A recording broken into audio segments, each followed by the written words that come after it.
Hi friends, welcome to the Raja Rao talks. Seller door ఇది ఒక USA వాళ్ళది, తెలుగులో అయితే డబ్ చేశారు. ఇది ఒక థ్రిల్లర్ మూవీ ఫ్రెండ్స్. చెప్పాలంటే లిటరలీ ఫస్ట్ హాఫ్ అంటే కొంచెం యావరేజ్గా ఉన్నా కూడా సెకండ్ హాఫ్ లిటరలీ చాలా బాగుంది. ఎంగేజింగ్గా, ఇంట్రెస్టింగ్గా, థ్రిల్లింగ్గా ఉంటుంది సినిమా. చెప్పాలంటే లిటరలీ చాలా బాగా అనిపించింది. ఇంకా ఈ మూవీ ట్రైలర్ కింద డిస్క్రిప్షన్లో ఇచ్చాను, చూసేయండి. అసలు బేసిక్ ప్లాట్ ఏంటి, అసలు సినిమా ఎలా ఉంది, సింపుల్ క్లారిటీ చెప్తా. ఈలోపు ఒక లైక్, ఒక సబ్స్క్రైబ్ అయితే కొట్టేసండి. కొట్టేశారు కదా, థ్యాంక్ యూ. ఇంకా మన బేసిక్ ప్లాట్ ఏంటంటే, ఒక వైఫ్ అండ్ హస్బెండ్ ఎప్పటి నుంచో వాళ్ళు ఏంటంటే ఒక హౌస్ అనేది వెతుకుతూ ఉంటారు అనమాట. హౌస్ వెతుకుతుంటే సటన్ టైంలో వాళ్ళకంటే ఒక పెద్ద హౌస్ అనేది కనపడుతుంది. ఆ హౌస్ ఓనర్ ఏం చెప్తాడంటే, మీకు ఇల్లు ఫ్రీగానే ఇస్తాను, మీకు కాకపోతే ఒక కండిషన్ అయితే చెప్తాడు అనమాట.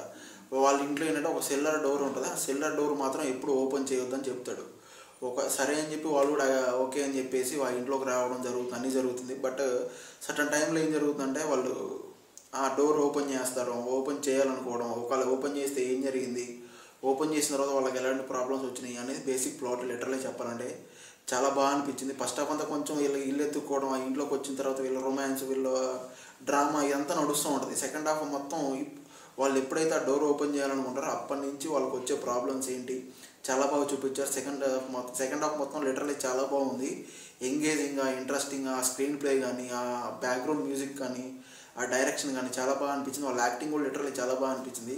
స్కేరీగా అనిపిస్తాం, కొన్ని ప్లేసెస్లో లిటరలీ చాలా ఓడియమ్మ అనిపిస్తుంది అనమాట. అలా ఉంటుంది కొన్ని ప్లేసెస్లో. లిటరలీ చెప్పాలంటే విజువల్స్ లిటరలీ చాలా బాగుంది ఫ్రెండ్స్. హ్యాపీగా ఎంజాయ్ చేయొచ్చు. ఇంకా ఫ్యామిలీతో చూడవచ్చు అంటే ఫ్యామిలీని కొంచెం పక్కన పెట్టండి. కొంచెం రొమాన్స్ అండ్ ఎక్స్పోజింగ్, కొంచెం చిన్న బూతులు, కొన్ని బూతులు వస్తూ ఉంటాయి. ఇంకా ఫ్యామిలీని కొంచెం పక్కన పెట్టి చూడటం బెటర్ నన్ను అడిగితే. ఇంకా సింగిల్గా కానీ ఫ్రెండ్స్ కానీ హ్యాపీగా చూసుకోవచ్చు, నో ప్రాబ్లం. ఓకేనా? నా రివ్యూ నచ్చితే ఒక లైక్, ఒక సబ్స్క్రైబ్ కొట్టేసండి. Thank you.